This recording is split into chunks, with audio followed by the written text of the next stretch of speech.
আমরা আজকে 100 জন আলেমকে একসাথ করব প্ল্যান ছিল। আমরা আশা করছি আজকে 100-র উপরে আমরা পেয়েছি, আলহামদুলিল্লাহ। আমাদের প্ল্যানটা আল্লাহ তাআলা পরিপূর্ণ সফল করেছেন। যাদের আদর্শে নবীজি চেতনা ইসলাম, শান্তি কায়েমে যারা শপথ নিল, যারা দিনে রাতে ময়দানে খেটে যায় নির্ভীক, প্রভু রাহে যারা জীবন দিল, যাদের আদর্শে নবীজি চেতনা ইসলাম, শান্তি কায়েমে যারা শপথ নিল, যারা দিনে রাত ময়দানে খেটে যায় নির্ভীক, প্রভু রাহে যারা জীবন দিল, মাজলুম অসহায় মানবতার ডাকে, মাজলুম অসহায় মানবতার ডাকে, সবার আগে দেখো তাদের পাবে। জামাতের কর্মীরা সারা পৃথিবীতে কালেমার দাওয়াত দিয়ে যাবে, জামাতের কর্মীরা সারা পৃথিবীতে কালেমার দাওয়াত দিয়ে যাবে, জামাতের কর্মীরা সারা পৃথিবীতে কালেমার দাওয়াত দিয়ে যাবে, জামাতের কর্মীরা সারা পৃথিবীতে। মুহতারাম আমিরে জামাতের উদ্যোগে আপনারা দেখতে পাচ্ছেন যে ইতোমধ্যেই আলহামদুলিল্লাহ আলেমরা কাছাকাছি অনেকেই এসে গেছে। এত বড় ইসলামী দলের প্রধান হওয়ার পরেও তিনি দাওয়াত ছাড়াই অনেক জায়গায় উপস্থিত হন। সরমনায় তিনি গিয়েছেন, ওরা কোনো দাওয়াত দেয়নি, নিজে স্বেচ্ছায় গিয়েছেন। উনার এই অনবদ্য ভূমিকার কারণেই আলহামদুলিল্লাহ যে বাংলাদেশের ইসলামী অঙ্গনে একটা অভূতপূর্ব সাড়া পড়েছে। আমরা আশা করছি ইনশাআল্লাহ অল্প সময়ের ব্যবধানে বাংলাদেশের আলেমরা ঐক্যবদ্ধ এক জায়গায় হবে ইনশাআল্লাহ। সেই লক্ষ্যে আমরা সকলে কাজ করছি এবং আপনাদের কাছে আমার স্পেশাল অনুরোধও থাকবে, কিছু কাঁটার ব্যথা আঘাত সয়ে হলেও আমরা ঐক্যের কাজটা করে যেতে চাই। বিভিন্ন অঙ্গন থেকে আমাদের প্রতি ঢিল ছুড়া হতেই পারে, এরপরও আমরা ঢিলের আঘাতটা নিয়েই মুচকি হাসি দিতে চাই। গোলাপ মানুষকে তার সৌন্দর্য বিকিরণ করে দেখায়, কিন্তু পাপড়ি যখন মেলতে যায় তখন কিন্তু গোলাপের কাঁটাই তাকে আঘাত করে, যখন পাপড়িটা বেশি মেলে ধরে। যেই গাছে বড়ই থাকে ওই গাছেই কিন্তু মানুষ ঢিল ছোড়ে, এটাই নিয়ম। এবং যে সমস্ত গাছগুলো মানুষের উপকারী গাছ, গাছ তো সবটাই উপকারী, কিন্তু কিছু গাছ আছে যেগুলা বেজস ঔষধে কাজ করে। তার মাঝে একটা গাছ আছে যেটার চামড়া মানুষ তুলে নিয়ে যায়, তো দেখা যায় যে ওই গাছটার চামড়াই থাকে না, কারণ এটা বেশি উপকারী। তো বলা হয় যে যে গাছ উপকার বেশি করে তার পিঠে চামড়া থাকে না। তো যেহেতু বাংলাদেশ জামাত ইসলামী এই দেশে ইসলামী আন্দোলনগুলোর মাঝে 1 নাম্বার সারিতে আছে, এটা সকলেই বলে জনশক্তির দিক থেকে, এবং একটি ইসলামী রাষ্ট্র তৈরির জন্য যতগুলো সেক্টর আছে সকল সেক্টরে লোকবল তৈরির দিক থেকে, অর্থনৈতিক দিক, সামাজিক দিক, প্রাতিষ্ঠানিক দিক, জনশক্তির দিক আমরা যদি বিবেচনা করি, বাংলাদেশ জামাত ইসলামী যেহেতু এদেশের 1 নাম্বার ইসলামী দল, সুতরাং তাকে বড় ভাইয়ের ভূমিকা রাখতে হবে। আর জামাত ইসলামীর আড়ালে কোনো বলি নাই। জামাত ইসলামী এমন না যে এটা একটা বডি আর আমরা সবাই ওর দিকে তাকায় বলবো এটা জামাত ইসলামী, বরং জামাত ইসলামী কারা? আমরাই হচ্ছে জামাত ইসলামীর বডি। সুতরাং ওই বেজস গাছ যেটা নিজের চামড়া দিয়ে মানুষের উপকার করে, যে গোলাপ ফুল নিজে কাটার আঘাত সয়ে মানুষকে তার সৌন্দর্য দেখায়, যদি বাংলাদেশ জামাত ইসলামী ঠিক এই ভূমিকাটা পালন করতে পারে তাহলে অন্যদের ঢিল ছুড়াছুড়ি একসময় থেমে যাবে, ইনশাআল্লাহ অন্যরা আমাদের সাথে একাত্ম হয়ে যাবে এবং বাংলাদেশ সেদিকে আগাচ্ছে। এটা আমাদের জন্য অনেক একটি ভালো দিক, এটি একটি সুখের দিক। ইমাম ইবনে হিশাম রাহিমাহুল্লাহ সিরাত ইবনে হিশামে একটা বর্ণনা এনেছেন, নবী করিম সাল্লাল্লাহু আলাইহি ওয়াসাল্লাম দাওয়ার মৌসুমগুলোকে কাজে লাগাতেন। আরবে তখন দাওয়াতের একটা বড় মৌসুম ছিল হজের সময়, অর্থাৎ হজের সময় সারা দুনিয়া থেকে মানুষ কাফেলা করে মক্কায় আসতো। নবী করিম সাল্লাল্লাহু আলাইহি ওয়াসাল্লাম বিভিন্ন পয়েন্টে পয়েন্টে তখন দাওয়াতের কাজ করতেন। তো মদিনা থেকে বিশাল কাফেলা আসছে। নবী করিম সাল্লাল্লাহু আলাইহি ওয়াসাল্লাম তাদের কাছে যখন ইসলাম, তাওহীদ এবং রিসালাতের দাওয়াত পেশ করলেন, ইমাম ইবনে হিশাম রাহিমাহুল্লাহ সিরাত ইবনে হিশামে বর্ণনা এনেছেন, নবী করিম সাল্লাল্লাহু আলাইহি ওয়াসাল্লাম দাওয়াত দেওয়ার পর আরবের এই কাফেলা থেকে একজন বৃদ্ধ মানুষ দাঁড়িয়ে বলেছে, ওয়াল্লাহি লাউ কাবিলতু হাযাল ফাতা মিন কুরাইশ, এই কুরাইশের যুবক আমাদেরকে যে আদর্শের দিকে দাওয়াত দিচ্ছে, এই কুরাইশের যুবক আমাদেরকে যে মতবাদের দিকে দাওয়াত দিচ্ছে, যদি আমরা তার দাওয়াতটা কবুল করি, লা আকালতুল আরব, একদম এই শব্দে বর্ণনা এসেছে লা আকালতুল আরব, তাহলে আমরা পুরা আরবের নেতৃত্ব আমাদের হাতে চলে আসবে। এরপরে ওই ব্যক্তি রসলামকে জিজ্ঞেস করেছে লম্বা বর্ণনা, আচ্ছা যদি আমরা তোমার হাতে বায়াত গ্রহণ করি আর আল্লাহ তোমাকে তোমার শত্রুদের উপর বিজয় দান করেন, তাহলে তোমার পর নেতৃত্বে কার, আমাদেরকে দিবা? রাসূলুল্লাহ সাল্লাল্লাহু আলাইহি ওয়াসাল্লাম জবাব দিয়েছেন, ক্ষমতার মালিক আল্লাহ, তিনি যাকে ইচ্ছা তাকে দেন। অর্থাৎ রাসূলুল্লাহ সাল্লাল্লাহু আলাইহি ওয়াসাল্লাম মাক্কি জীবনে যখন দাওয়াতের কাজ করেছেন, তার দাওয়াতের ফ্লেভারটা এমন ছিল যা মদিনার মানুষই বুঝেছে যে এই যুবককে কবুল করলে নেতৃত্বে আমরা চলে আসব। আমি মুসনাদে আহমদের একটা হাদিস বলি, হযরত আবু উমামা বাহিলি রাদিয়াল্লাহু তাআলা থেকে হাদিসটা এসেছে, শেখ সোহাইব আরনাউত এটাকে সহিহ বলেছেন, আরও অসংখ্য মুহাদ্দিসিনে কেরামে বর্ণনাকে সহিহ বলেছেন। নবী করিম সাল্লাল্লাহু আলাইহি ওয়াসাল্লাম বলেন, এই উম্মার উপর এমন একটা সময় আসবে, উস্তাদ যে বিষয়ে আলোচনা করছিলেন, লাতুন কাযান্না উরাল ইসলাম উরওয়াতান উরওয়া ইদান তাকাযাত মিনহা উরওয়া তাশাব্বাসান নাস বিল্লাতি তালিহা। অর্থাৎ এই উম্মার উপর এমন একটা সময় আসবে, একটা চেয়ারের যেমন অনেকগুলো হাতল থাকে, একটা প্যান্ডেলের যেমন অনেকগুলো স্তম্ভ থাকে, একটা বিল্ডিংয়ের যেমন অনেকগুলো স্তম্ভ থাকে, নবী করিম সাল্লাল্লাহু আলাইহি ওয়াসাল্লাম বলেন এই উম্মার উপর এমন একটা সময় আসবে, লাতুন কাযান্না উরাল ইসলাম উরওয়াতান উরওয়া, ইসলামের এক একটা স্তম্ভ, ইসলামের এক একটা হাতল একটা একটা করে ভেঙে ফেলা হবে। ইদান তাকাযাত মিনহা উরওয়া, যখন একটা স্তম্ভ ভেঙে ফেলা হবে, তাশাব্বাসান নাস বিল্লাতি তালিহা, মানুষ পরেরটা ধরবে, এরপরে আরেকটা ভাঙবে, মানুষ তার পরেরটা ধরবে, এরপর আরেকটা ভাঙবে, এভাবে একটা একটা একটা একটা করে ইসলামের সবগুলো স্তম্ভ ভেঙে ফেলা হবে। আউয়ালুহুম নাকদান আল হুকম, প্রথম যে স্তম্ভ ভাঙবে সেটা হলো ভূখণ্ড, আইন আদালত, বিচার, এগুলো থেকে ইসলামকে দূর করে দিবে। ও আখিরুহুম নাকদান আস-সালাহ, আর সর্বশেষ যেটা ভাঙবে এটা হলো নামাজ। এজন্য আমি এখানে সবাই আমার থেকে সিনিয়র, ইলমে আমলে সবাই আমার থেকে এগিয়ে, আমি যে কথাটা বলবো, বাংলাদেশে পাকিস্তান প্রতিষ্ঠা পরবর্তী, পাকিস্তান 1947-এ হলো, ওই দিন আমি শেখুল ইসলাম জাস্টিস তাকি উসমান হাফিজুল্লাহ আত্মজীবনী পড়ছিলাম, ইয়াদে শেখুল ইসলাম তাকি উসমান হাফিজুল্লাহ তার মাসিক আল বালাগে ধারাবাহিক আত্মজীবনী লিখছেন ইয়াদে। তো শেখুল ইসলাম তাকি উসমান হাফিজুল্লাহ কিন্তু অরিজিনাল দেওবন্দি, ওনাদের মূল বাড়ি, ওনাদের মূল বাড়ি দারুল দেওবন্দের সাথেই। তো ওনারা কিন্তু হিজরত করে পাকিস্তানে এসেছিলেন। তো যখন পাকিস্তান প্রতিষ্ঠা হয় তখন তিনি ছোট, তো তিনি ওই সময় পাকিস্তান প্রতিষ্ঠার বিষয়টা লিখেছেন যে পাকিস্তান তো ইসলামের উপর শুধু প্রতিষ্ঠিত হয়েছে এমন না, পাকিস্তান প্রতিষ্ঠা হয়েছিল, আমরা 1947-এর কথা জানি, কিন্তু শেখুল ইসলাম তাকি উসমানের আত্মজীবনীতে পড়লাম যে পাকিস্তান প্রতিষ্ঠা যেদিন হয়েছে ওই দিন ছিল রমাদান মাস 26 তারিখ দিবাগত রাত, যেটাকে আমরা শবে কদর বলি। সম্ভাবনা আছে, প্রবল সম্ভাবনা শবে কদর হওয়ার। আবার এই রাত ছিল লাইলাতুল জুমা, এমন একটা মুবারক রাতে লা ইলাহা ইল্লাল্লাহর উপর ভিত্তি করে পাকিস্তান রাষ্ট্র প্রতিষ্ঠা হয়েছিল। এবং তৎকালীন অনেক আলেমদের কাছে জিন্না ইসলামী রাষ্ট্রের সংবিধান কী হবে এগুলো চেয়েছিল, আলেমরা লিখেছিলেন, তার এ কারণে হয় নাই সেটা ভিন্ন কথা। তো 47-এর পরে 2024-এর এই বিশাল গণঅভ্যুত্থানের পর আপনারা দেখেন যারা জাতীয়তাবাদের আদর্শ লালন করে তারা জাতীয়তাবাদের দাওয়াত দিচ্ছে, যারা ডেমোক্রেসির কথা বলে তারা ডেমোক্রেসি নিয়ে আসছে, যারা আপনার ধর্মনিরপেক্ষতার কথা বলে তারা ধর্মনিরপেক্ষতা নিয়ে আসছে। অর্থাৎ এই সময়টা আমাদের দাওয়া। এজন্য আমরা যারা বক্তা আছে, আমরা যারা মানুষের সামনে কথা বলি, ওস্তাদ যে কথা বলছেন এটা অনেক গুরুত্বপূর্ণ কথা, যে আমরা যদি এই সময় মানুষের সামনে ইসলামের পূর্ণাঙ্গ রূপ তুলে ধরতে পারি। আজকে দেখেন মানুষকে আমরা যেটা বুঝাইছি, আমরা মানুষকে বুঝিয়েছি রমজানে ইফতার যদি মানুষকে করান না তো সব মানুষ ইফতার করায়। আমরা মানুষকে সদকাতুল ফিতরের গুরুত্ব বুঝিয়েছি, মানুষ সদকাতুল ফিতর দেয়। আমরা মানুষদেরকে বুঝিয়েছি কোরবানির গোশত 3 ভাগ করতে হবে, 3 ভাগ করে। এজন্য আমরা যারা দায়ী আছি আমরা প্রত্যেকেই এই সময় এই দাওয়াতের এই মৌসুমটাকে কাজে লাগাবো।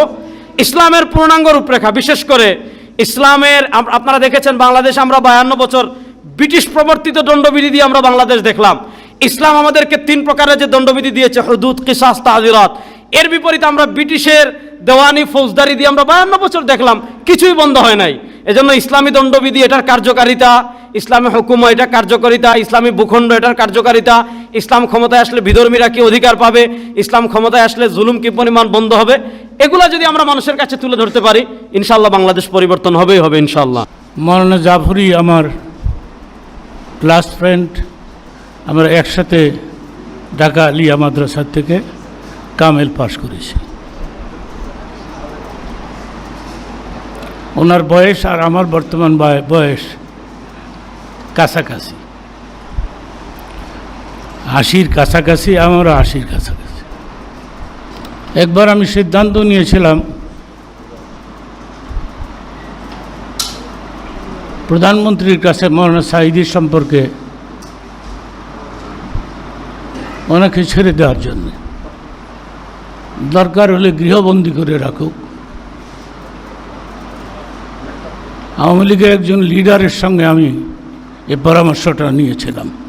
তিনি বললেন, খবরদার, আপনি এই কথা বলতে যাবেন না, আপনিও গিলটি হয়ে যাবেন, আপনাকেও জেলে ধরে নিয়ে যাবে। আইলাম, ভাইজান, আমি জেল খেতেও অনেক ভয় পাই।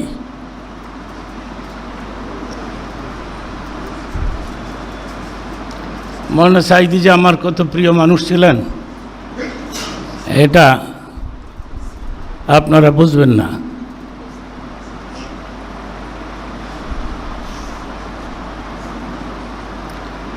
ওনার ফ্যামিলির লোকেরা বলতে পারবে, আমি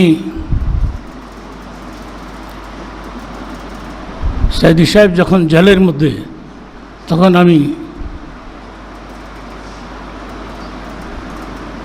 ওনার বেগমের কাছে কিছু হাদিয়া পাঠাইতাম। এই কথাটা এতদিন পরে আমি আপনাদের সামনে ব্যক্ত করলাম। ওনার সুযোগ্য সন্তান তিনি জানেন।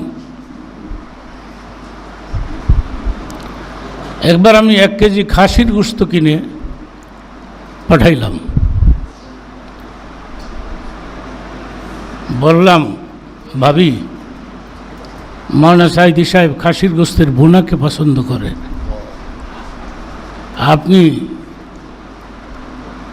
এটাকে ভুনা পাকায় নিয়ে যাবেন, জেলখানায় তাকে দিবেন, সে খাবে, এবং আমার সালাম বলে দিবেন। সবগুলি কথা এবং সত্য, পরীক্ষিত।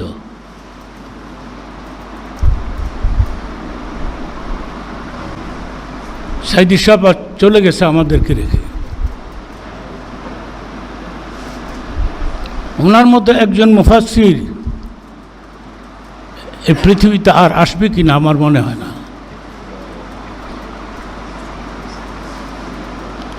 একবার তিনি আমাকে বললেন যে আমার এলাকার লোকেরা আপনার ওয়াজ শুনতে চায়। আমি বললাম, আপনি থাকতে আমার কি প্রয়োজন?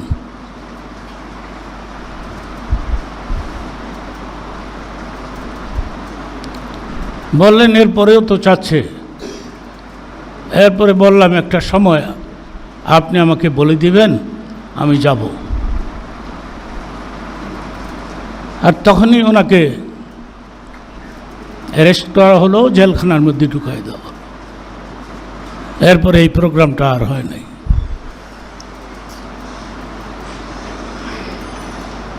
আপনাদেরকে ধন্যবাদ দিছি, আপনারা এতগুলি ওলামা মুফাসসির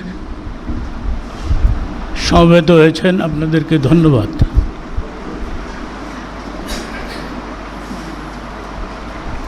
আমাদেরকে একত্রিত হতে হবে এবং একসাথে কাজ করতে হবে। একটা গোল্ডেন চান্স এইবার কিন্তু চলে যাবে, এইবার কিন্তু একটা সুবর্ণ সুযোগ চলে যাবে, এটাকে কাজে লাগাতে হবে।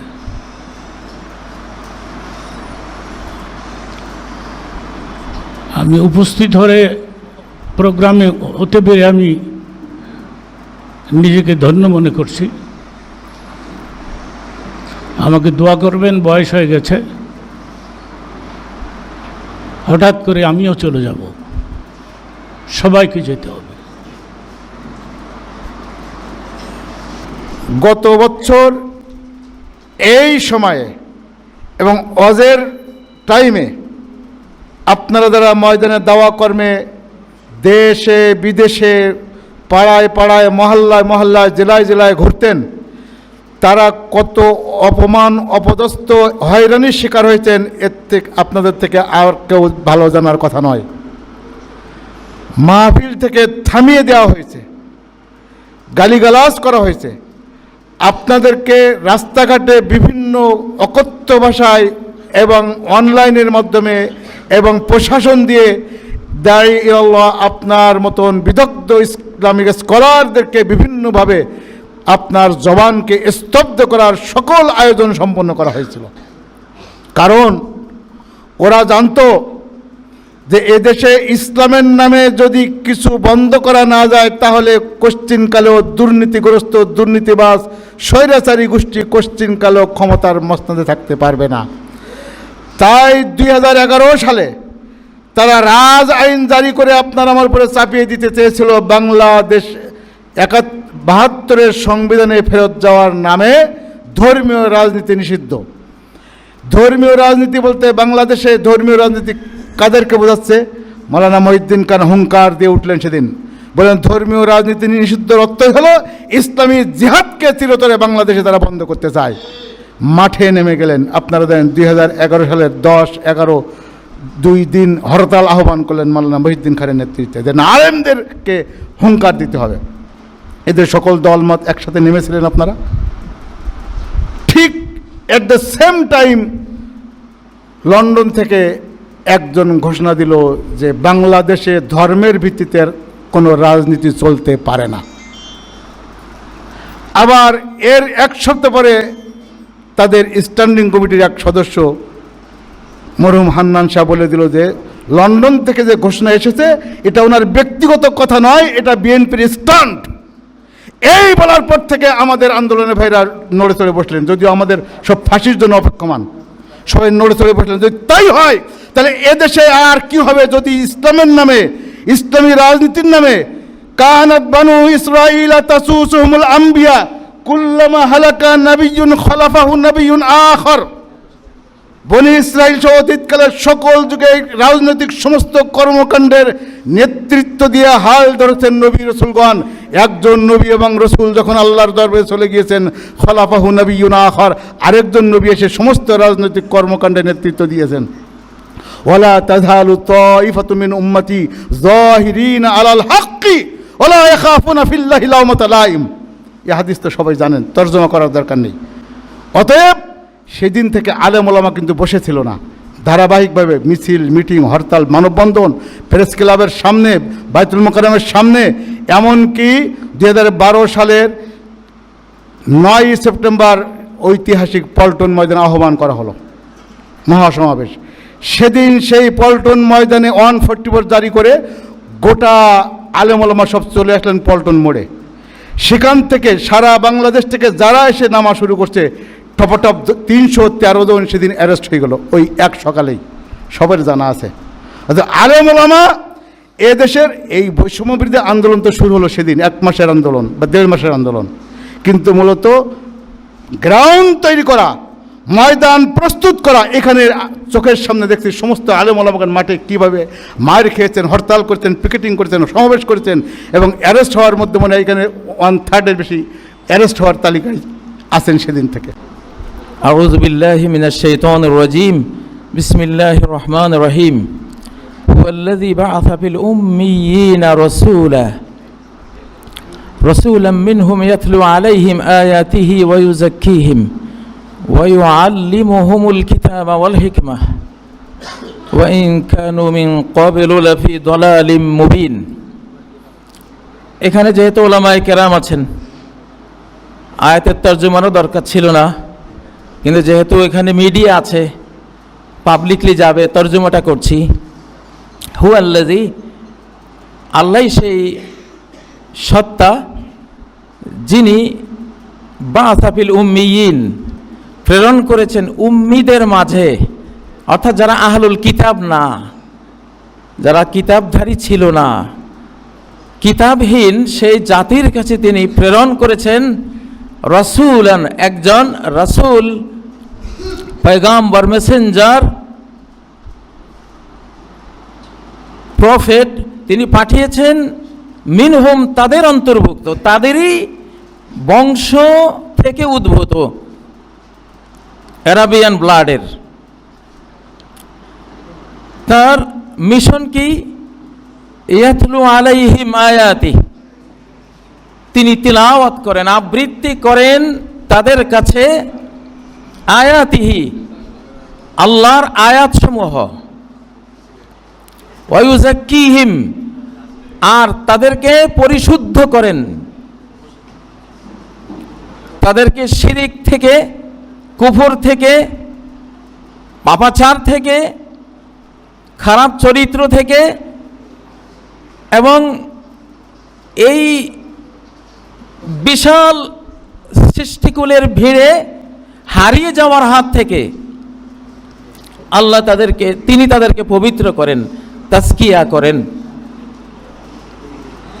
আচ্ছা, এখানে আয়াত তো কোরআনেরই আয়াত। এই অংশের সাথে পরের অংশ যেটা ওয়ায়ুআল্লিমুহুমুল কিতাবা ওয়াল হিকমা,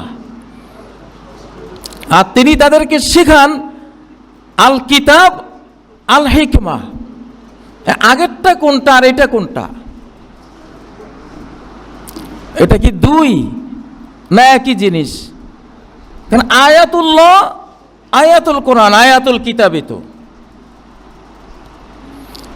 আসলে কোরআনে কারীম একমাত্র কিতাব যেটা হার্ড কপি রূপে আকাশ থেকে আসেনি, সফট কপি রূপে এসেছে। কোরআন মূলত নাজিল হয়েছে সফট কপি, নস্খা নুরানিয়া, নুরানি কপি, নস্খা ইলেকট্রনিয়া, ইলেকট্রনিক কপি হিসেবে কোরআন এসেছে। রাসূল সাল্লাল্লাহু আলাইহি ওয়াসাল্লামের সিনায় বাল হুয়া আয়াতুম বাইয়িনাতুন ফি সুদুরিল্লাযিনা উতুল ইলম, এটা ডাইরেক্ট সিনায় আসছে। আনাজিলুহুম ফি সুদুরিহিম, শেষ উম্মতের কিতাব থাকবে সিনায়, ইলেকট্রনিক কপি। এটা যখন একজন কারি সুন্দরভাবে তিলাওয়াত করেন, আবৃত্তি করেন, তখন হার্ট টু হার্ট এটা যে ফলটা দেয়, সেই ফলটা হলো তাজকিয়া, ওয়ায়ুযাক্কিহিম, এই হৃদয়টা পবিত্র হয়ে যায়। কোরআনিক ইলেকট্রনিক সেই ওয়েবগুলিতে, সেই তরঙ্গ, কোরআনিক তরঙ্গ যখন আমাদের সিনায় আসে, আচ্ছা আমার মনে হয় আমরা দুই ভাই তো, জি যে আমার হুজুর, মোহতারাম হুজুর, তিনি একটু সালাম দিবেন, জি বাকি কথা বলবেন, জি জি আপনি বলিয়ে আসসালামু আলাইকুম ওয়া রাহমাতুল্লাহি ওয়া বারাকাতুহু। হুজুরের কথাগুলি আমি বলছি ইনশাআল্লাহ।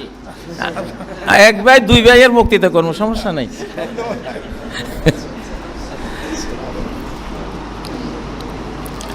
তো এটা একটা বিরাট, আল্লাহ তাআলা হুজুরকে সুস্বাস্থ্য দান করুন, শেফা আজল কামিল নসিব করুন।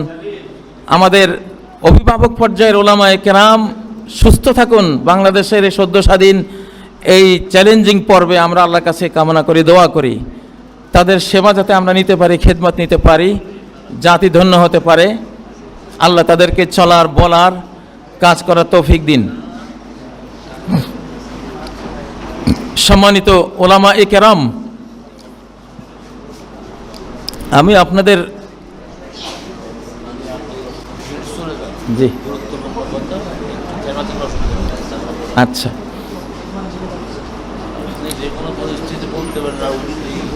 জি জি এবার এই দিকে এবার আপনারা ওলামায়ে কেরাম আপনাদের মনগুলো এই দিকে দেন।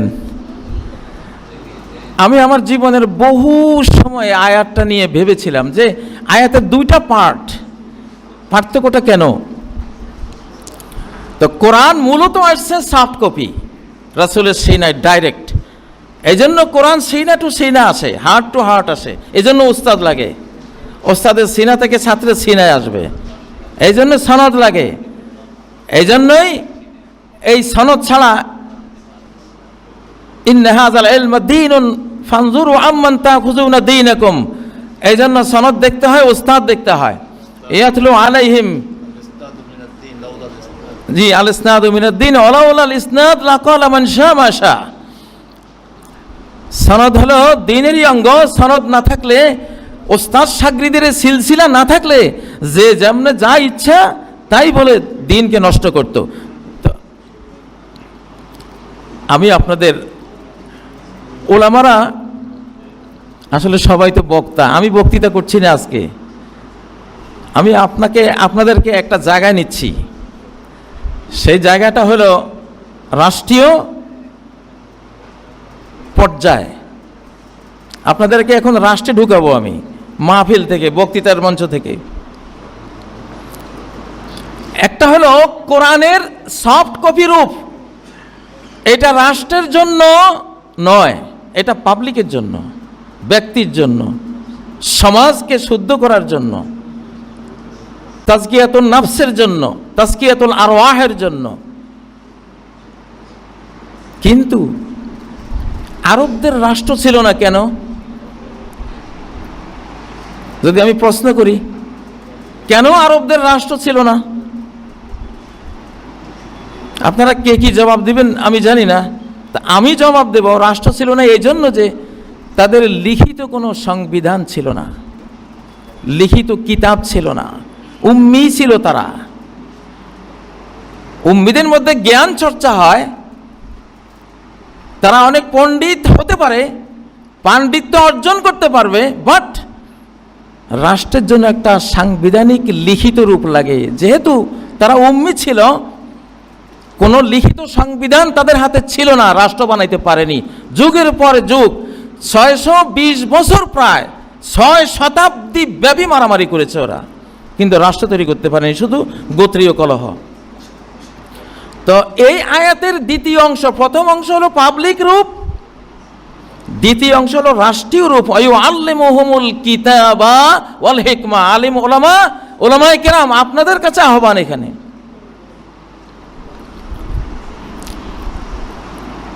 শেখ সাদি অনেক বড় হাকিম ছিলেন। হাকিম কাকে বলে? ওলামা, ফোকাহা, হোকামা। ওলামা, ফোকাহা, হোকামা, তিন জিনিস।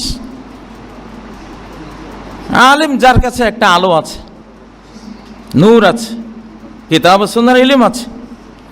ফোকাহা, সে আলোর গভীরে যে ঢুকে, আল ফাহমুদ দাকিক, সূক্ষ্মদর্শী যারা হয়।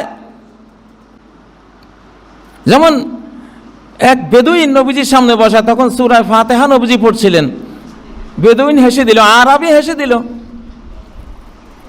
নবী সাল্লাল্লাহু আলাইহি সাল্লাম প্রশ্ন করলেন, হাসলে কেন? সে বলল, হাসলাম আপনি যে পড়লেন আর রহমান রহিম মালিকি ইয়াউমিদ্দিন, আমি এই দুই আয়াতের সম্মিলন থেকে হাসলাম।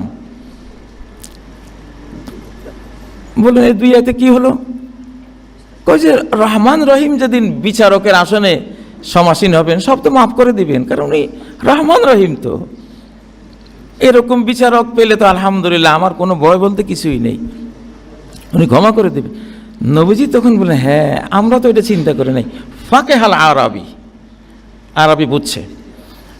তো কলম, আলেমরা ওয়াজ করে বেড়াচ্ছি, আমরা সারা বাংলাদেশ দাপাচ্ছি, হইচই সৃষ্টি করে দিচ্ছি, আর নাস্তিকরা এখানে মন্ত্রণালয়ে বসে কলম দিয়া লিখে লিখে লিখে লিখে গোটা রাষ্ট্র শক্তি, 20 কোটি মানুষের 40 কোটি হাতের ফুল পাওয়ারটা ওখানে তারা নিয়ে নিয়েছে। কলম, কলম গোয়াত কেমন শাহে জাহানাম, কলম কাসরা বদৌলত মি রেসানাম। আগের আলমরা বুঝতো এটা। কলম বলে, আমি হলাম দুনিয়ার বাদশাহ, কলম যার, আমি তাকে রাষ্ট্রের সর্বোচ্চ মর্যাদায় আমি পৌঁছে দেব। আউলামা খালাকাল্লাহুল কলম, সহিহ বুখারীর বাদুল খালক অধ্যায়ের যে হাদিসটা, প্রথম আল্লাহ কলম সৃষ্টি করেছেন, ফাকালা লাহু উকতুব, তুমি লেখো। সে বলল, মা আকতুব। আল্লাহ বললেন, উকতুব মা কানা ওয়া মা হুয়া কাইন, যা অতীতে ছিল, যা সামনে হবে, সব লেখো। রাষ্ট্র চলে কলমে, রাষ্ট্র বক্তৃতায় চলে না, রাষ্ট্র ওয়াজ মাহফিল দিয়ে চলে না, রাষ্ট্র এই যে আমি এখন আপনারা বক্তৃতা করছেন এটার সাথে রাষ্ট্রের কোনো সম্পর্ক নাই। রাষ্ট্র কলম দিয়ে চলে। ধর্ম মন্ত্রণালয়ে গেলাম, সচিবের সাথে বসলাম, কিছু অ্যাডভাইস দিলাম, বললেন হুজুর মুখে বললে তো হবে না, আপনি একটু পরামর্শ আকারে লিখে দেন। দিওয়ান দাওয়াবিন, রাষ্ট্র কলমে চলে। এই কলমের লেখা দিয়ে সায়েদি সাহেব, মতিউর রহমান নিজামী ভাই, তারপরে এই যে মুজাহিদ ভাই, যাদেরকে ফাঁসিতে লটকিয়েছে, ওই যে ধর্মীয় অনুভূতিতে আঘাত একটা শব্দ কলম দিয়ে লেখা আছে সংবিধানে, ওইটা দিয়ে ধরে আপনারা কিছুই করতে পারেন না। মাহফিল দিয়া, মাহফিল আপনাদের 18 কোটি শ্রোতাও আপনাদের পারবেন না। আমি এই জন্য একটা সংবিধান লিখে রেখেছি এই বুশটা থেকে, সদ্য স্বাধীন বাংলাদেশের প্রস্তাবিত সংবিধান, 37টা ধারা বিশিষ্ট। হ্যাঁ, এটাই সংবিধান। নবীজির মদিনা সংবিধান ছিল মাত্র 42 ধারা উপধারা। সংবিধানের হয় মূল থিমটা, প্রিন্সিপাল, যে মূল নীতিগুলো সেগুলো, বিস্তারিতটা সেটা সংবিধান না, সেটা তাফসিলি একটা আইনি বই থাকে, সেটা এই ধারা ওই ধারা 1000 ধারা থাকে, সেটা সংবিধান না। সংবিধান এই টাইপের, আপনাকে কলমবাজ হইতে হবে, অর্থাৎ মন্ত্রণালয়ে যাইতে হবে, ওখানে গিয়ে বক্তৃতা দিয়ে আসবেন না, লিখিত দিয়ে আসবেন যে শিক্ষা মন্ত্রণালয় এই পরামর্শ দেয়া গেল, ধর্ম মন্ত্রণালয় এই পরামর্শ দেয়া গেল, অর্থ মন্ত্রণালয় এই আমরা লিখিত দিলাম।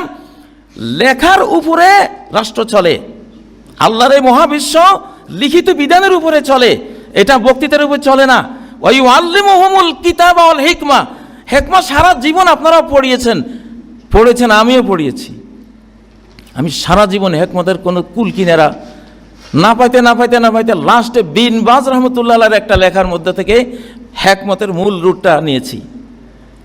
এটা মুশতাক্কুম মিনাল হাকামা, হিকমা হাকামা থেকে উৎপন্ন। ঘোড়া, উট, খচ্চর এগুলি নাকের মধ্যে একটা লোহার রিং পরায়, ওই রিংয়ের মধ্যে থাকে এই রশিটা, লাগামটা, এটা দিয়ে এইদিকে টান দিলে এইদিকে ছোটে, ওইদিকে টান দিলে ওইদিকে ছোটে, এটাকে বলে হাকামা। ওইটা হাকামা। তো কিতাব দিয়া কিভাবে হাকামার কাজ করবেন, কিতাব দিয়া কিভাবে রাষ্ট্র চালাবেন, এটা রাসূল শিখিয়ে গেছেন খোলাফায়ে রাশেদিনকে, নবুয়তি সিস্টেমও তিনি শিখিয়ে গেছেন। এই জন্য ওলামা ভাইয়েরা যতই ওয়াজ করেন সেটা হলো ওই যে কিহিমের পর্যায় পর্যন্ত, রাষ্ট্র পর্যন্ত আসবে না। সেটা আপনাকে রাষ্ট্রের একটা কলম দিয়ে আমাকে ধরে নিয়ে গেছে। আওয়ামী লীগ কতটা চালাক, কতটা রাষ্ট্র সচেতন ছিল, ওরা দল দিয়ে আপনাদেরকে ধরে নাই, ওরা দিছে রাষ্ট্র দিয়া। রাষ্ট্রের একটা নিম্ন আদালতের পাওয়ার হলো 18 কোটি মানুষের শক্তি।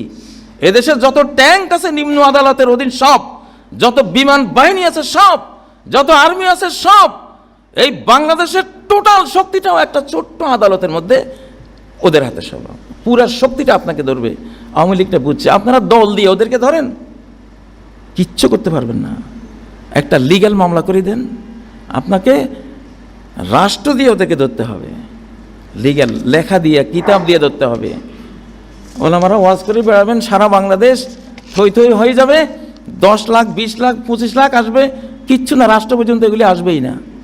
ওরা বলবে আমাদেরকে সিস্টেম দেন, লিখিত দেন, আপনি কি চান। ওয়াইউআল্লিমুহুমুল কিতাবা ওয়াল হিকমা, যেদিন আরবদের হাতে কিতাব আসছে, উম্মি আরবদের হাতে, সেদিন অর্ধ পৃথিবী জয় করে নিয়েছে ওরা। পাণ্ডিত্য দিয়ে রাষ্ট্র হয় না, ওটা এক জিনিস, আর এটা আরেকটা জিনিস। এই জন্য আয়াতে 2টা ভাগ, ইয়াতলু আলাইহিম আয়াতিহি ওয়া ইউযাক্কিহিম, এ পর্যন্ত শেষ। এটার সাথে রাষ্ট্রের সম্পর্ক নেই। ওয়াইউআল্লিমুহুমুল কিতাব, কিতাবে কি কি জ্ঞান আছে, কি কি এখানে আছে, সেটাকে উনি লিখিত সংবিধান রূপে লেখো উক্তুব কাজা অকাজা উনি লিখিয়েছেন। লিখে এটা দিয়ে কেমনে রাষ্ট্র চালাবা, আরব বিশ্ব চালাবা, গোটা বিশ্ব চালাবা, হাকামা হেকমা সুন্নাহ শিখিয়ে দিয়েছেন। তা আমাদেরকে যেহেতু রাষ্ট্র আমরা হাতে পেয়েছি, এই পর্যায়ে যেতে হবে। আল্লাহ আমাদের তৌফিক দিন। যতদিন পর্যন্ত আলেমদের হৃদয়গুলো প্রসারিত না হবে আমরা সফলতা অর্জন তো করতে পারবো না, বস্তুত পক্ষে আমরা মুমিনই হতে পারবো না। এবং আলেমদের মধ্যে ওই আলেম সবচেয়ে সফল হবে আলিমুন মুস্তামিলুন ইলমাহু, যে আলেম তার ইলমকে কাজে লাগাবে, সেই আলেম দুনিয়া আখিরাতে সবচেয়ে সফল হবে। আমরা সবসময় আয়াতে কারিমা তেলাওয়াত করি, ওয়াতাসিমু বিহাবলিল্লাহি জামিআ ওয়া লা তাফাররাকু, কিন্তু কয়জন আমরা নিজেরা অন্তত ব্যক্তিগতভাবে ফেসবুকে ঢুকলে বিতর্ক এড়িয়ে চলার চেষ্টা করি? কমেন্টসের ভিতরে গিয়ে অন্তত আমি আমার একটা কমেন্টসের কারণে বিতর্ক হবে এমন কোনো কমেন্টস করি না। আমি আমার শেয়ার অপশনে গিয়ে এমন কোনো কিছু শেয়ার করি না যেটার কারণে বিতর্ক হবে। আমি নিজে যদি এতটুকু উদারতার পরিচয় দিতে না পারি, কি করে আমি মনে করি ঐক্যবদ্ধ হওয়া সম্ভব?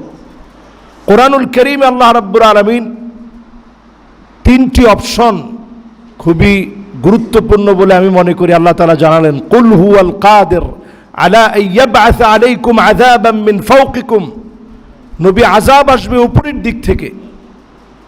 তো রাসূল করিম সাল্লাল্লাহু আলাইহি সাল্লাম এই আয়াতে কারিমা নাজিল হওয়ার পরে কাঁদলেন, আউযু বিওয়াজহিক, আল্লাহ আপনার কাছে পানাহ চাই, উপরের দিক থেকে আযাব দিয়েন না। দ্বিতীয় অপশন আল্লাহ তাআলা দিলেন, আপনার উম্মত যদি উল্টাপাল্টা করে তাহলে আযাব আসবে পায়ের নিচ থেকে, ভূমিকম্প হবে, ভূমিধস হবে, টর্নেডো হবে, সাইক্লোন হবে। এরপরে আল্লাহ রাব্বুল আলামিনের হাবিব যখন আবারও আল্লাহর কাছে বললেন, আউযু বিওয়াজহিক, আল্লাহ আপনার কাছে পানাহ চাই, এত বড় আযাবটা আল্লাহ দিয়েন না।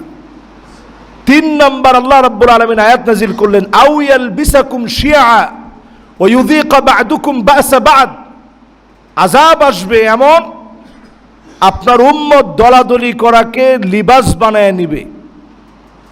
জামাটা যেমন গায়ের সাথে একেবারে লেগে থাকে, আমাদের দলাদলি, আমাদের মতানক্য, আমাদের মারামারি, কাটাকাটি, হানাহানি, মতবিরোধ, এগুলো সব জামার সম্মত লেগে থাকবে শরীরের মধ্যে, এমনভাবে লেগে থাকবে খুব বেশি না টানলে এটা ছুটানো যাবে না।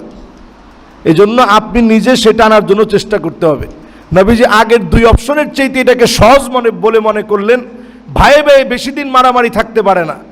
আমাদের এই বাংলাদেশে আমরা 54টা বছর নানা রকমের ইখতিলাফ নিয়ে আমরা মতবিরোধ করেছি। এখন আর অন্তত আমরা মতবিরোধে থাকতে চাই না। মতের ঊর্ধ্বে উঠে অন্তত নিজের স্বকীয়তাটা বজায় রেখে আপনি আপনার জায়গা থেকে ঠিক হন, দেখবেন দুনিয়াটা ঠিক হয়ে যাবে। ইন্না হাযাল ইনসান বুনিয়ান, এক একটা মানুষ এক একটা প্রতিষ্ঠানের মতো হতে হবে, তাহলেই পৃথিবীতে অন্তত আমার বাংলাদেশে আমরা যে স্বপ্ন দেখি এই স্বপ্ন বাস্তবায়ন সম্ভব হবে। আল্লাহ রাব্বুল আলামিন আমাদেরকে তৌফিক দান করুক। মুফাসসির জোন ঢাকা মহানগরী উত্তরের উদ্যোগে আয়োজিত আজকের এই মোবারক অনুষ্ঠানের সম্মানিত সভাপতি, সম্মানিত অতিথিবৃন্দ, দাঈল আল্লাহ হযরত ওলামায়ে কেরাম, আল্লাহ পাকের শুকরিয়া যে মাহে রমাদানের এই বরকতময় সময়টুকুন পৃথিবীর শ্রেষ্ঠ অনুষ্ঠান ওলামায়ে কেরামের এই অনুষ্ঠান এবং ইসলামী সমাজ বিনির্মাণে ওলামায়ে কেরামের যেই ভূমিকা, সে ধরনের একটি শিরোনামে আল্লাহ তাআলা আয়োজন করার তৌফিক দিয়েছেন। আলেমদের সান্নিধ্য শ্রেষ্ঠ সান্নিধ্য। একটি ইসলামী সমাজ বিনির্মাণের জন্য আলেমদের ভূমিকা গুরুত্বপূর্ণ।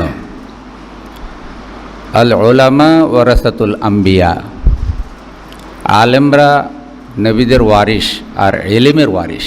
অতএব এই ওয়ারিসদেরকে পাশ কাটিয়ে বা ওয়ারিসদেরকে উপযুক্ত স্থানে মূল্যায়ন না করে ইসলামী সমাজ বিনির্মাণ করার স্বপ্ন বাস্তবায়ন করা কঠিন। ইসলামী সমাজ কি? মানুষ বাদ দিলে সমাজের কোনো অস্তিত্ব থাকে না। মানুষকে ইসলামের বৈশিষ্ট্যমান করা, মানুষকে ইসলামের আলোকে আলোকিত করাই হলো ইসলামী সমাজ। আর মানুষের সাথে এদেশে সবচাইতে বেশি গুরুত্বপূর্ণ সম্পর্ক ওলামায়ে কেরামের, যারা মসজিদের ইমাম, মাদ্রাসার ওস্তাদ। মসজিদের ইমামদের তো দৈনিক 5 বার মসজিদের জামাতে আলেমদের সাথে সম্পর্ক হয়, জনতার সাথে।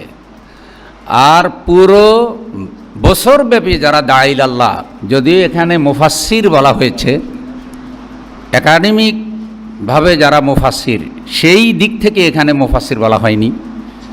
আসলে মূলত আমরা দাঈল আল্লাহ, এই অর্থেই মুফাসসির শব্দটা এখানে প্রয়োগ করা হয়েছে। সবাই আল্লাহর পথের দায়ী, এবং এই দাঈল আল্লাহদের সাথে জনগণের ব্যাপক সম্পর্ক। কিসের কারণে? দ্বীনের কারণে। দ্বীন হলো, কোরআন হলো, দাওয়াত হলো এই সম্পর্কের সূত্রপাত। এজন্যে যারা বাংলাদেশের মানুষকে কোরআনের আলোকে জাগিয়ে তোলার কাজ করেছেন, অতীতে বড় বড় দাঈল আল্লাহগণ আজকে চলে গিয়েছেন। তাদের মধ্যে অন্যতম মরহুম মগফুর আল্লামা দেলওয়ার হোসেন সাঈদী রাহিমাহুল্লাহ, আল্লাহ তার কবরকে জান্নাত বানিয়ে দিন। তিনি একটি ইসলামী সমাজ বিনির্মাণের স্বপ্ন দেখতেন, যার কারণেই তার উপরে জুলুম করা হয়েছে, অত্যাচার করা হয়েছে এবং তাকে ষড়যন্ত্র করে শহীদ করে দেওয়া হয়েছে। আমরা যারা তার উত্তরসূরি, এবং শুধু তার কথাটাই বলছি না, আরও অনেক ওলামা একরাম যারা দুনিয়া থেকে এখন চলে গেছেন, আমরা তারা যাদের উত্তরসূরি, আমাদেরকে সেই বৈশিষ্ট্যমান হওয়া, আল্লাহওয়ালা হওয়া। ওস্তাদ তাকওয়ার উপরে আলোচনা করেছেন, তাকওয়ার মূল দাবি আল্লাহওয়ালা হওয়া। আমরা যারা কোরআন নিয়ে কাজ করি, কোরআন প্রচারের কাজ করি, কোরআনের বৈশিষ্ট্যমান হওয়া, কোরআনের আলোকে একজন দাঈল আল্লাহ আলোকিত হওয়া। শুধু বক্তৃতা দিলেই সমাজ হয়ে যায় না, সেই বক্তৃতার আলোকে আমরা নিজেরাও যেন নিজেদেরকে আলোকিত করতে পারি। কোরআন নাজিলের মাসে রাসূল সাল্লাল্লাহু আলাইহি সাল্লাম বলেছেন, কোরআন এবং সিয়াম সুপারিশ করবে। আমি সহই বলছি, আমাদের আচরণ, কথা, আমল যেন এমন হয়, কোরআন যেন আমাদের পক্ষে সুপারিশ করেন। এবং সেই কোরআনের আলোকে একটি জাতি গঠন করার জন্য যে আমরা কাজ করছি, আমাদের অনেক অযোগ্যতা আছে, অনেক দুর্বলতা আছে, অনেক সীমাবদ্ধতা আছে, মতবিরোধ আছে, মতানৈক্য আছে, আমাদের মনে অনেক কষ্ট আছে, কিন্তু তারপরও আমরা এই কাফেলায় নিজেরা জানমাল দিয়ে মৃত্যু পর্যন্ত নিজেদের মেধা, যোগ্যতা, ইমানি দায়িত্ব পালন করার জন্য এই কাফেলাকে বাছাই করেছি।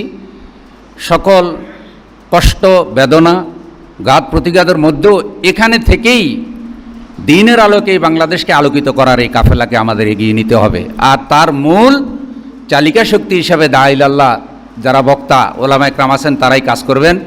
মুফাসসির জুন এই আয়োজন আরও বেশি বেশি করে করুক।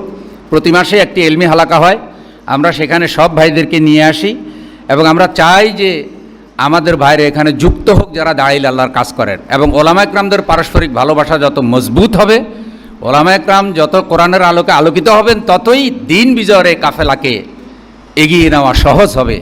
আল্লাহ আমাদের সকলকে কবুল করুন, আমিন। এখানে আসলে আমার কথা বলার কোনো কারণ নেই, কোনো কথা বলার কোনো সুযোগও নেই। আমার সামনে এবং মঞ্চে যারা বসে আছেন, তারা গোটা দেশব্যাপী বিদগ্ধ আলেম। তাদের মুখের কথা গোটা বাংলাদেশ শুনে আজকে আমি আপনাদের সামনে এসেছি সামান্য একজন মানুষ, অজ্ঞ মূর্খ একজন মানুষ। শুধুমাত্র আল্লামা সাঈদীর সন্তান হিসাবে আপনাদের পাশে দাঁড়ানোর, কথা বলার সুযোগ করে দিয়েছেন।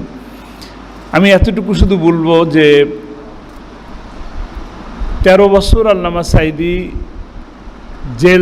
জেলে বন্দী ছিলেন, কিন্তু তাকে গোটা বাংলাদেশের কাছে বন্দী থাকা অবস্থায়ও আপনারা তাকে জীবিত রেখেছেন। হাসিনা সরকার চেয়েছিল তাকে ফাঁসি দিয়ে ফেলতে, তাকে হত্যা করতে, মেরে ফেলতে। আর আমার প্রিয় এই সম্মানিত ভাই যারা আমার সামনে উপস্থিত আছেন, তারা গোটা বাংলাদেশে তাকে বিভিন্নভাবে, বিভিন্ন উপায়ে, কৌশলে, কোনো ক্ষেত্রে সরাসরি নাম নিয়ে, কোনো ক্ষেত্রে শুধু কোরআনের পাখি বলে তাকে গোটা বাংলাদেশের মানুষের কাছে জিন্দা রেখেছেন। আপনাদের কাছে আমি কৃতজ্ঞতা জানাই। আপনাদের এই ভালোবাসা কোরআনের জন্য। আল্লামা সাঈদীকে মানুষ ভালোবাসে, গোটা বাংলাদেশের মানুষ ভালোবাসে কোরআনের জন্য। আপনারাও ভালোবাসেন কোরআনের জন্য। আল্লামা সাঈদীর থেকে অনেক অনেক জ্ঞানী মানুষ এই বাংলাদেশ সহ গোটা বিশ্বব্যাপী আছেন, কিন্তু তাকে একটু ভিন্নতরভাবে মানুষ ভালোবাসে। এই ভালোবাসার কারণ আমার নিজের কাছে, আমি নিজে ব্যক্তিগতভাবে যতটুকু জেনেছি, বুঝেছি, আরও যা দেখেছি, সমস্ত কিছুর ভিতর থেকে আমি এতটুকু বুঝলাম যে কোরআনকে নিয়ে যারা চর্চা করেন, কোরআনের দাওয়াত যে সমস্ত মানুষের কাছে পৌঁছে দেওয়ার জন্য যারা চেষ্টা করেন, তাদের আল্লাহ রাব্বুল আলামিন এমনিতেই সম্মানিত করেন। সামান্য কিছু করলেই আল্লাহ সম্মানিত করেন। যদি আমরা একটু মাথায় টুপি নিয়ে পাঞ্জাবি পরে আমরা ঘুরি, তাহলে আমরা সম্মানিত হই। আমার মতন মানুষ, আমিও আজকে একটু হলেও সম্মানিত হচ্ছি। কিন্তু আল্লামা সাঈদী সেই সম্মানটার মূল কারণ ছিল তিনি একটি ঐক্যের চেতনা ধারণ করতেন, কোরআনের দাওয়াত মানুষের কাছে অকপটে বলতেন, নির্ভয় বলতেন। সেই সাথে কোরআনটা উনি যেভাবে বুঝতেন, ওনার জ্ঞানে উনি যতটুকু বুঝতেন ততটুকু আমল করার চেষ্টা করতেন। আমি এই শুধু এতটুকু আহ্বান জানাবো, আমি এই কথা বলার যোগ্যতাও আমি রাখি না, তারপরেও আমি আপনাদের কাছে কথা বলতে চাই।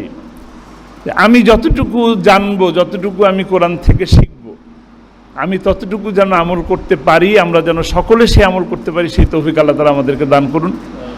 আর আমরা ঐক্যবদ্ধভাবে এই সমাজকে, কোরআনের সমাজ বিনির্মাণ করার জন্য ঐক্যবদ্ধ হওয়া ছাড়া আমাদের বিকল্প কোনো পথ নেই। إنما المؤمنون إخوة فأصلحوا بين أخويكم واتقوا الله وقال تعالى إن الله لا يغير ما بقوم حتى يغيروا ما بأنفسهم وقال سيدنا نبينا محمد صلى الله عليه وسلم أشد الناس بلاء الأنبياء ثم الصالحون ثم الأمثل فالأمثل أو كما قال عليه الصلاة والسلام দক্ষিণ এশিয়ার বৃহত্তম ইসলামী সংগঠন বাংলাদেশ জামাত ইসলামী মুফাসসির জন ঢাকা মহানগরী উত্তর কর্তৃক আয়োজিত আজকের এই আদর্শ সমাজ বিনির্মাণ আলেমদের ভূমিকা শীর্ষক আজকের আলোচনা সভার সম্মানিত সভাপতি, সম্মানিত প্রধান অতিথি, বরেণ্য মেহমানবৃন্দ, উপস্থিত সম্মানিত দ্বীনী ভাইরা, আমি আলেমদের উদ্দেশ্যে কথা বলার কোনো যোগ্যতা আমি রাখি না। এখানে যারা আছেন, আমি শ্রোতা হই থাকতে চেয়েছিলাম, আমাকে কথা বলতে বলা হয়েছে। সবাই তো একজন বক্তৃতার জাদুঘর, এখানে কথা বলাটা খুবই কঠিন ব্যাপার।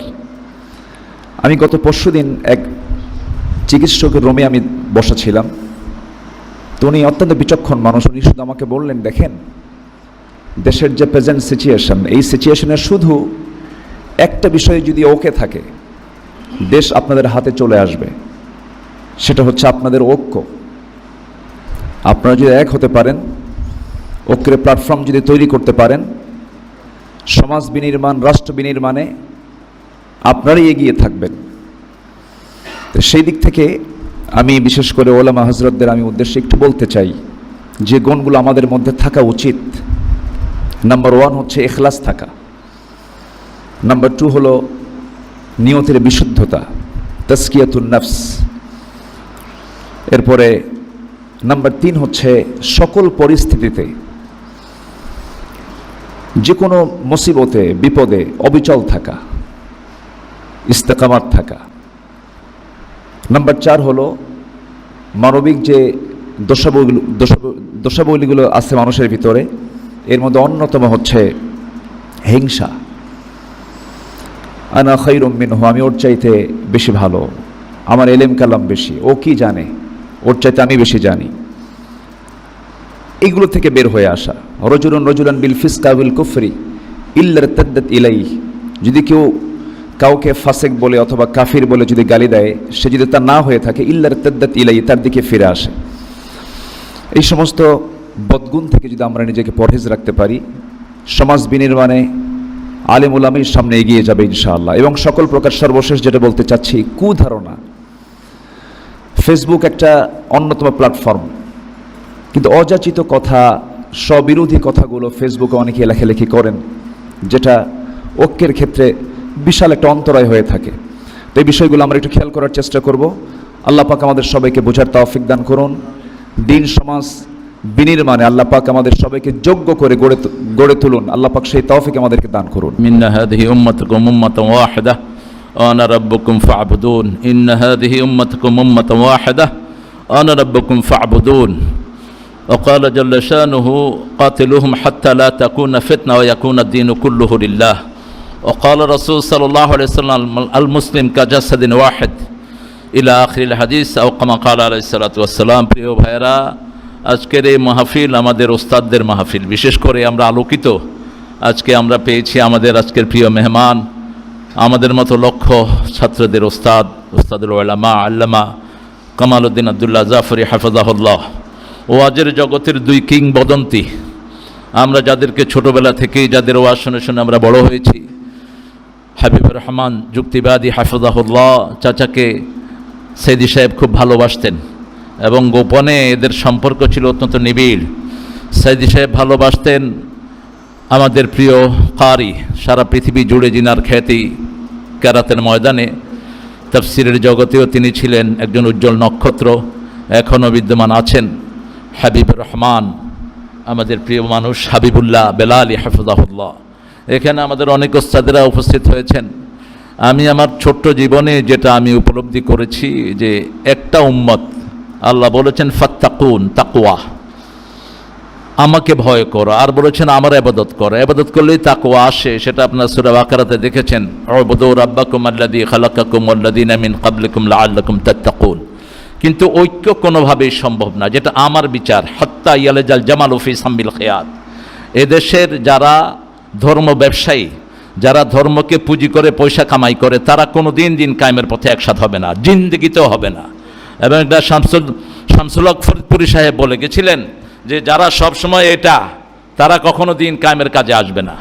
যারা বিভিন্ন রকমের দান সৎকার উপরে যাদের জীবনটা নির্ভরশীল হয়েছে, এরা কখনো খোলা মুখে কথা বলতে পারবে না। এখনও হিডেনলি আপনারা জানেন, জামাত ইসলামীকে নিষেধ করার জন্য জুলাইয়ের 29 তারিখে একটা দল গিয়েছিল স্বরাষ্ট্রমন্ত্রীর কাছে, এবং জামাতকে 1 তারিখে যখন ব্যান করা হয়েছে, ওই দলটা আবার তাদেরকে গিয়ে বলেছে, একদম উল্লেখযোগ্য কিছু হুজুর, এবং তারা এখনও গোপনে সেই কাজ করছেন। তো ঐক্য হবে কিভাবে? মুহাম্মদ সাল্লাল্লাহু আলাইহি ওয়াসাল্লাম 13 বছর মদিনাতে দাওয়াত দিয়ে কিছু করতে, মক্কাতে দাওয়াত দিয়ে কিছু করতে পারেন নাই, 313 জন একত্রিত করলেন। মদিনাতে যখন গিয়ে তিনি তলোয়ার হাতে নিলেন, যখন জিহাদের ময়দানে নামলেন, তার ব্যাপ্তি বেড়ে গেল। আজকে গতকালকে একটা ইফতার মাহফিলে জামাতের নেতাদের সাথে বিদেশি কূটনীতিকরা এসেছে, আজকে সেখানে হাইলাইট করা হয়েছে ফেসবুকে, এই যে দেখেন বেপরদিকি নারীদের সাথে এরা ইফতার মাহফিলে বসছে, এরা আবার দিন কায়েম করবে। তো এই ছোটোখাটো জিনিসগুলো তারা সব সময় মানুষের চরিত্র হননের চেষ্টায় থাকে, এবং এদের জন্য যে সমস্ত জিনিসগুলো সমাজে তৈরি, এরা মায়েরকে সবচেয়ে বেশি ভয় পায়, এছাড়া অন্য কোনো জিনিস এদের জন্য নাই। আমি সে আয়াতের দিকে সবাইকে আলোকপাত করার জন্য চেষ্টা করব, আমরা যেন নিজেরা প্রস্তুতি গ্রহণ করি। আমি বলবো ইসলাম শান্তির ধর্ম, এবং এই শান্তির ভিতরে যুদ্ধ জিহাদ আছে। এটা ডাক্তারের অপারেশন, সন্ত্রাসীর আক্রমণ নয়। আমি যেটা অ্যানালাইসিস করে পেয়েছি দেশি বিদেশি কিতাবপত্র দিয়ে, সেটা হচ্ছে শুধু 4টা জায়গায় 4টি শর্তের কারণে এই কেতালের হুকুম। একটা হইল মাজলুম হইলে, জান মাল ইজ্জাত আকল নসল দিন এর উপরে যদি আঘাত হয়। 2 নম্বর, মাজলুমের পক্ষে লড়াই করার জন্যে, নতুবা জালিমরা শক্তিশালী হয়ে সমাজ নষ্ট করে ফেলবে। 3 নম্বর হইল খালেজ দাওয়াতে দিনে যদি বাধার সৃষ্টি করে। 4 নম্বর হইল নকজুল আহাদ, চুক্তিভঙ্গ বা বিশ্বাসঘাতকতা করে। এরপরেও কথা আছে, ওয়াইন জানাহুল সিলমে ফাজনাহ লাহা ওয়া তাওয়াক্কাল আলাল্লাহ। প্রতিপক্ষ যদি শান্তির হাত বাড়ায়, তুমিও শান্তির হাত বাড়াও। ওয়াইন ইউরিদু আন ইয়াখদাউকা ফাইন্না হাসবাকাল্লাহ। যদি মনে করে তোমার সাথে ধোঁকাবাজি করতেছে, তোমার দুশ্চিন্তার কোনো কারণ নাই, তোমার জন্য আল্লাহই যথেষ্ট। আমাদের ইসলাম কায়েম করা আমাদের মূল লক্ষ্য এবং আমাদের সারা জীবনের সাধনা। ইন্না সালাতি ওয়া নুসুকি ওয়া মাহইয়ায়া ওয়া মামাতি লিল্লাহি রাব্বিল আলামিন। আমি প্রথমেই বলবো আমাদের মূল দলের নাম হইল ইসলাম। অন্য যা কিছু এটা হলো প্ল্যাটফর্ম। এক একজন এক এক প্ল্যাটফর্ম থেকে তৈরি হয়েছি। যেমন আমরা এক এক মাদ্রাসার থেকে এক একজনের শিক্ষা গ্রহণ করে সার্টিফিকেট নিয়ে আসছি, কিন্তু অন্য মাদ্রাসায় পড়েছি বলে আর এক মাদ্রাসার শিক্ষক ছাত্ররা তাকে ঘৃণা করতে পারে না। আমাদের দলগুলো হলো সব প্ল্যাটফর্ম। মূল দলের নাম হইল ইসলাম। আর ইসলাম ঐক্যবাদী, আল্লাহর হাবিব জমা করেছেন। এমন কত আর উদাহরণ দেব, শুধু মদিনার কথাই খেয়াল করেন। মদিনায় গিয়ে নবী ইয়াহুদ, নাসারা, খ্রিস্টান সব অমুসলিম মুসলিম সকলকে ঐক্যবদ্ধ করেছেন, মদিনা সনদ কায়েম করেছেন। কথা ঠিক নয়? আমাদের ঐক্য হলো, আমি বলবো 10-এর সাথে 10 যোগ দিলে কত হবে? 20। 10-এর থেকে 10 যদি মাইনাস করি কত হবে? 0 হয়ে যাবে। আমাদের মূল শক্তি, মূল কাজ, মূল প্রচেষ্টা হবে আমাদেরকে ঐক্যবদ্ধ করা। ইটগুলো একত্রিত হলে পরেই একটা ভবন তৈরি হয়। যে যেখানেই থাকি, যে কাজের মধ্যেই থাকি, ঐক্যের চেতনা নিয়ে আগাইতে হবে। আমি বলবো পিতার কথা ধরেন, একজন পিতার চরিত্র, আনা আলাকুম বেমানজিলাতিল ওয়ালিদি উআল্লিমুকুম, আমি তোমাদের পিতার মতো তোমাদেরকে ইলমে দ্বীন শিক্ষাদান করি। পিতার মধ্যে যে বৈশিষ্ট্যটা আমরা লক্ষ্য করি, ছোট ছেলে, কোনো ছেলে যদি সেখানে মানে খুব উচ্চ হয়ে যায়, পিতার চাইতেও অনেক বড় হয়ে যায়, পিতা কিন্তু তারে হিংসা করে না। চিন্তা করে আমার সব ছেলে, মানে আমার এই ছেলেটা আমার চাইতে যত বড়ই হোক না কেন, আমি তো তার চাইতে 1 ডিগ্রি বড় আছি, আমি তার পিতা।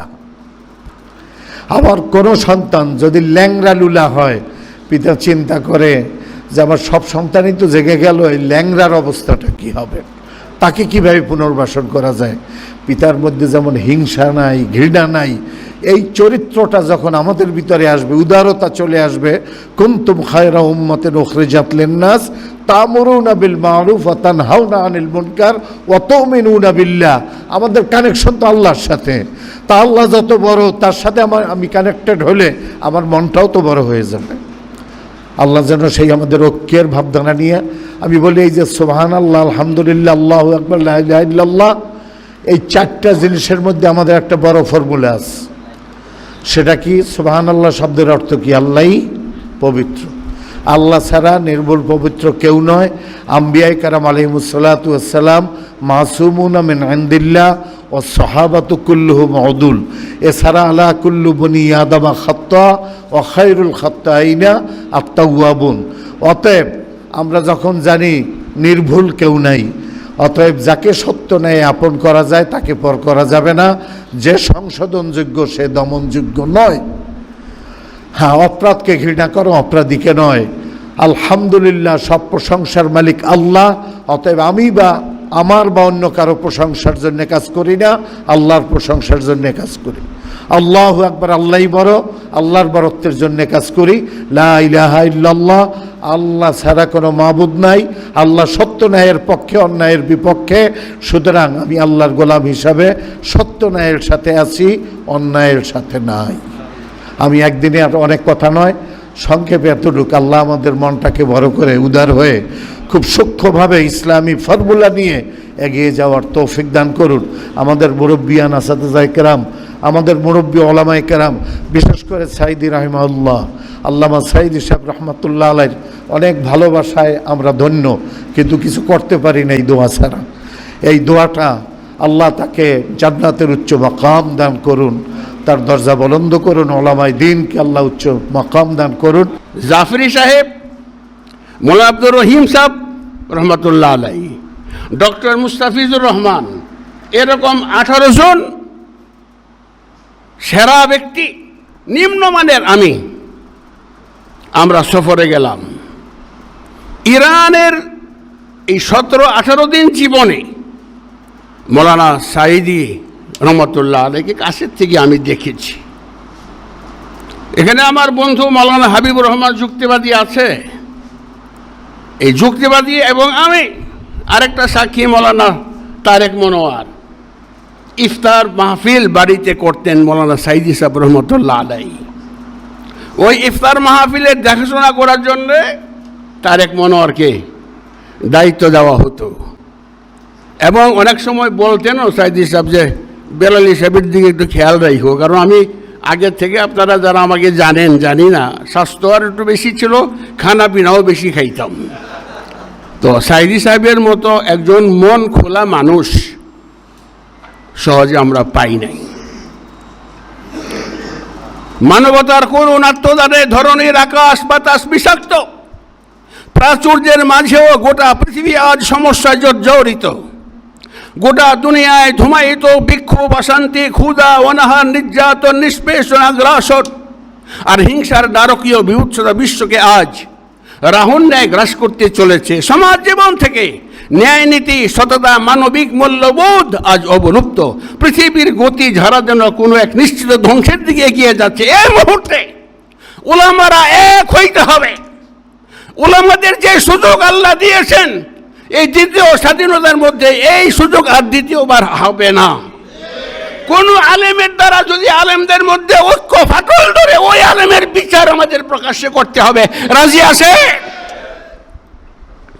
দুঃখ হয় অনেকে অনেক রকম, কত আল্লাহ পাক কি সহজে ধরছেন। ছোট্ট একটা আয়াত, এখানে তো আপনারা সব উলামা হযরতরা বসা, ব্যাখ্যা বিশ্লেষণ দেওয়ার প্রয়োজন মনে করি না। ওয়ামাই ইয়াত্তাকিল্লাহা ইয়াজআল লাহু মাখরাজা, একটু আওয়াজ দিয়ে বলি না সুবহানাল্লাহ। রাস্তা আল্লাহ পাক বের করে দিবেন তাকওয়ার বিনিময়ে। সেই রাস্তা বের করার জন্য এখন আমার দৃষ্টিতে জামাত ইসলাম ছাড়া অন্য কোনো ইসলামী দল এই জমিনে সৎভাবে কাজ করে আমার নজরে নাই। ইখলাস, যেটা একটু আগে আমি বলেছিলাম, ফুলুস খুলুস। আমরা দেখেন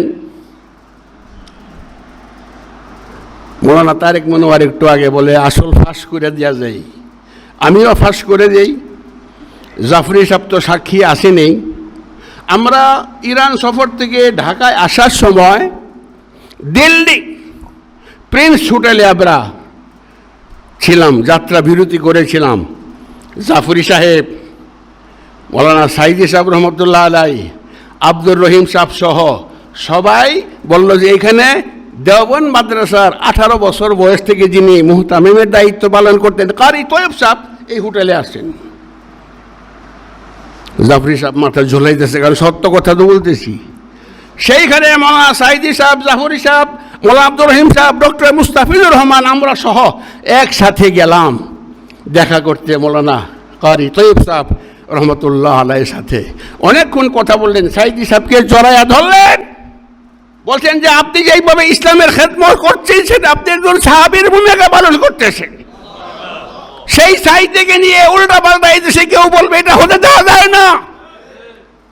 আমি আমার অত্যন্ত আদরের শামীমকে অনুরোধ করব, আল্লামা সাইদি ফাউন্ডেশনকে আরো জোরদার করতে হবে। আমি মনে করি বাংলার আনাচে কানাচে, অলিতে গলিতে, শহরে বন্দরে, হাটে ঘাটে মাঠে মৌলানা সাইদ রহমতুল্লাহ আলাইহির এই ফাউন্ডেশনটাকে পুনর্জীবিত করা। আর আজকের উলামাদেরকে আপনারা যেইভাবে সম্মান দিয়ে, যেইভাবে ডেকে সুন্দর একটি অনুষ্ঠান করলেন, আমি হোয়াইট হাউসের থেকে এটাকে ছোট করে দেখছি না। কারণ এক একটা আলেম, আপনারা যারা নিচে বসে আছেন, আপনারা এদেশের এক একজন উজ্জ্বল নক্ষত্র হয়ে আছেন। আমাদের সময় খুব কম, সময় খুব কম, খুব তাড়াতাড়ি আমাদেরকে সামনে যেতে হবে। আমি এত লম্বা বক্তৃতা করে বৈষম্যের দ্বারে কাছে থাকতে চাই না। বৈষম্য বিরোধী আন্দোলনে জামাতের ভূমিকা সবচেয়ে বেশি। আলহামদুলিল্লাহ গণ, আরো জোরে কোন আলহামদুলিল্লাহ।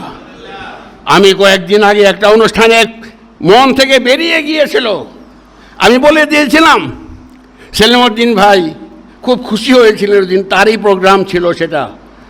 মোহাম্মদপুর মানে ঢাকা উত্তর মহানগরীর আমির উনি ছিলেন। কথা প্রসঙ্গে আল্লাহর উপরে ভরসা দিয়ে বক্তৃতা করতে করতে এক কথা এমন জবান এসে গেল যে বাংলার জমিনে আগামীকাল সূর্য ওঠা যেমন সত্য, জামাত ইসলামের মাধ্যমে দেশে ইসলাম কায়েম হবে, এটাও সত্য ইনশাআল্লাহ। ওমা তাওফীকি ইল্লা বিল্লাহ। আসসালামু আলাইকুম ওয়া রাহমাতুল্লাহ। কুরআনুল কারীমের এই আয়াতে কারিমা আমরা সব জায়গায় তাফসীর করার ক্ষেত্রে অনেক সময় বলি, আউযু বিল্লাহি মিনাশ শাইতানির রাজিম, বাল নাকযিফু বিল হাক্কি আলাল বাতিল ফায়াদমাগুহু ফাইদা হুয়া যাহিক ওয়া লাকুমুল ওয়াইলু মিম্মা তাসিফুন। এখানে কাউকে জ্ঞান দেওয়ার মতো জ্ঞান আমার নাই, তবে ফায়াদমাগুহু, এই যে দামগুন, ইসলামের যে চিরত সত্য, ইমানের চিরায়ত সত্য, কোরআনের সত্য, এটার পরিবর্তন হবে মূলত দেমাগে, চেতনায়, আদর্শে। দুনিয়ার সবাই সব ধরনের সংস্কার করতে পারে, কিন্তু একমাত্র আলেমরাই জাতিকে চরিত্রবান, জাতিকে আদর্শবান এবং জাতির যেই জায়গায় পরিবর্তন করলে পুরা পরিবর্তন হবে সেটা একমাত্র আলেমরা করতে পারে। এটাই একমাত্র সত্য কথা। তো এখন আমরা এই সংগ্রামের বিরাট দায়িত্বশীল। আশা করি আমরা ক্ষুদ্র ভেদাভেদ ভুলে বৃহত্তর জায়গায় আমরা সকলে এই ক্ষেত্রে একযোগে কাজ করার জন্য চেষ্টা করব। আল্লাহ যেন আমাদেরকে তৌফিক দান করেন। ওমা তৌফিক ইল্লা বিল্লাহ। আসসালামু আলাইকুম ওয়া রাহমাতুল্লাহি ওয়া বারাকাতুহু। আদর্শ সমাজ বিনির্মাণের জন্য আদর্শ নেতৃত্ব লাগবে, তাকওয়াবান নেতৃত্ব লাগবে, এটার কোনো বিকল্প নাই। আর এই মাহে রমজান এসেছে তাকওয়া আমাদের মধ্যে তাকওয়ার গুণ তৈরি করার জন্য। হযরত উলামা ইকরামের বক্তব্যকে এখন এই ধারায় সারা দেশে করতে হবে, মসজিদের খুতবায় এবং ওয়াজ মাহফিলে, অনলাইনে, ডিজিটাল মিডিয়ায়। এখন আদর্শ নেতৃত্বের কেন দরকার? বিগত 53 বৎসর বাংলাদেশ কেন পথ হারালো, কেন ফ্যাসিস্ট হয়ে উঠল, কেন এরকম একটা বিপ্লব করতে হইল যে বাংলাদেশের একটা বৃহৎ দলকে তার তল্পা সহ কয়েক টার্মের এমপি, প্রায় 1000 এমপি এবং শত শত মন্ত্রী, মসজিদের খতিব সহ সবাইকে একযোগে পালিয়ে যেতে হলো। এই পরিস্থিতি বাংলাদেশে যাতে আর দ্বিতীয়বার না ঘটে তার জন্য আমাদেরকে 53 বছরের রাজনীতি থেকে শিক্ষা গ্রহণ করতে হবে।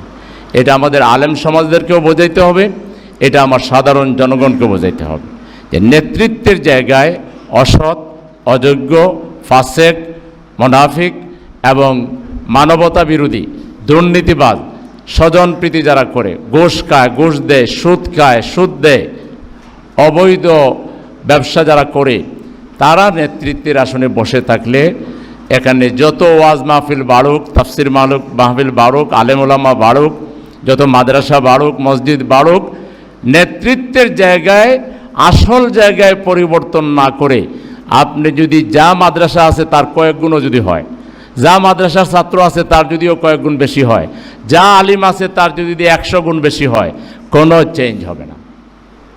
শুধু ইউনিয়ন কাউন্সিলের মেম্বার থেকে, মসজিদ কমিটির সভাপতি সেক্রেটারি থেকে পার্লামেন্ট মেম্বার পর্যন্ত লিডারশিপের এই জায়গায়, রাজনৈতিক লিডারশিপ এবং প্রশাসনিক লিডারশিপ, সব জায়গায় যদি আমরা আল্লাহওয়ালা, সৎ এবং যোগ্য এই মানুষদেরকে যদি বসাই দিতে পারি তাহলে আদর্শ সমাজ বিনির্মাণ সময়ের ব্যাপার মাত্র।